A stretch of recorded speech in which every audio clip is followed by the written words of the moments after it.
Bible నేర్పించినటువంటి మంచి బోధ ఏంటంటే, నిన్ను నువ్వే కాదు తోటి వారిని ప్రేమించు. నో, నేను తోటి వారిని కాదు, నేను నా భర్తనే ప్రేమించలేను, నా భార్యనే ప్రేమించను, నా పిల్లల్ని కూడా ప్రేమించను, అవసరమైతే నా పిల్లల్ని కూడా చంపేసుకుంటాను. అవును, ఎందుకు? మా సంతోషాలకు మా ఆనందాలకు పిల్లలు అడ్డుగా ఉన్నారనుకుంటే పిల్లలని కూడా చూడకుండా వాళ్ళని కూడా చంపేసి వెళ్ళిపోతున్నారు. లేవా? మీరు వినటం లేదా? మీరు చూడటం లేదా? నేను కొత్తగా చెప్తున్నానా?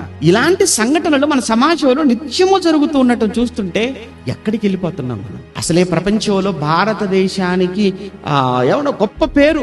భారతదేశంలో ఉన్న సంస్కృతి చాలా గొప్పదండి, సాంప్రదాయాలు చాలా గొప్పవండి, భారతదేశంలో వివాహ వ్యవస్థ చాలా పటిష్టమైనదండి. నిజంగా భారతదేశంలో ఉన్న వివాహ వ్యవస్థకు నిజంగా ప్రపంచంలో ఏ వివాహ వ్యవస్థ కూడా పనిచేయదండి, అంత గొప్ప విలువలతో కూడుకున్నదండి అని ఏ దేశ వివాహ వ్యవస్థ కోసం ఒకప్పుడు చెప్పుకున్నారో, ఇప్పుడు ఆ దేశాలన్నీ కూడా భారతదేశంలో జరుగుతున్న ఈ సంఘటనలు ఒక్కొక్కటి వింటుంటే చీ అంటున్నారు, అసహించుకుంటున్నారు.